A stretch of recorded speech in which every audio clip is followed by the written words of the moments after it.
Well, last October, we profiled a West Michigan couple who lost their lives just days after getting married when their plane crashed near Telluride, Colorado. The heartbreaking story made headlines around the world when it happened, and now their family is turning their grief into a nonprofit effort to help other families also dealing with loss. Michael Martin spoke to them this morning and has their story today. Michael. Yeah, Doug, Lindsay Vogelaar and her husband, Costas Civilis, were known by their friends and families as bright souls with a passion for travel. And they met working for an airlines and ended up purchasing their own small plane.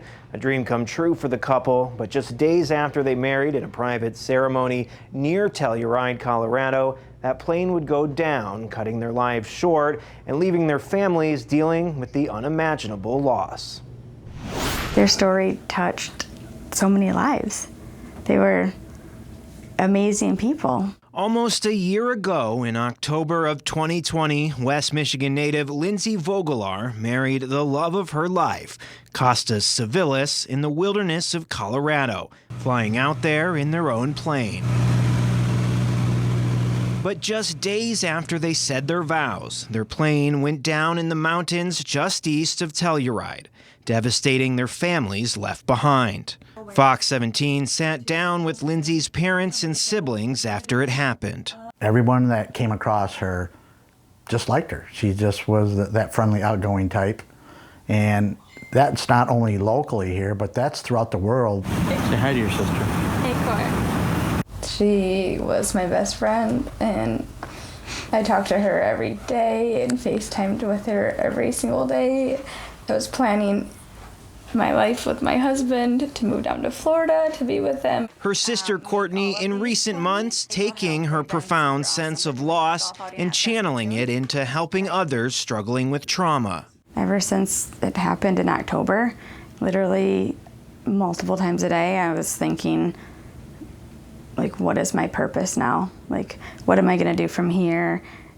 Why did this happen to us? Bouncing between ideas on how best to honor her sister and brother-in-law, she decided to launch a nonprofit in their name and use it to share the couple's zest for life and travel with other families going through tragedy. Obviously, with him being a pilot and her being a flight attendant, they loved traveling, like that was their life. I was like, what if I sent a family on a vacation that also lost a loved one, and maybe it would help a little bit with their healing. Maybe it'd help a lot with their healing. And so, in order to make that a reality, Courtney decided to raise money by organizing what will become an annual golf outing. A lot of people have stepped in, and I think they really genuinely care about it, and that just makes it so much better feeling that other people, because I just have like this big passion and drive for it now. Her and Lindsay's younger sisters traveling up from Alabama to help with preparations. This is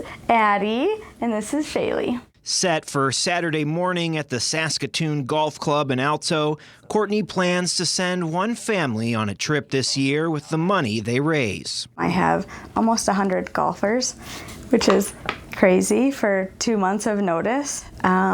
And then I have like 30 people roughly for the dinner attendance only. And then I probably had 30 people reach out and ask if they can volunteer their time. Two people with the precious gift of embracing all the joys in life. Lindsay and Costas, gone far too young. But the legacy they left behind will only grow as their families move forward in their memory. I think if people that have gone through similar things, if they can kind of channel that sadness into something good, I think that will help in healing. Yeah, and we have a link on our website now to where you can enter families to be eligible for that trip that Courtney's going to give away. And while the plan is to help out one family this year, she hopes to be able to gift a trip to multiple families with next year's event. For now, live in the newsroom, Michael Martin, Fox 17 News. All right, thank you for that. It's quite a story, Michael.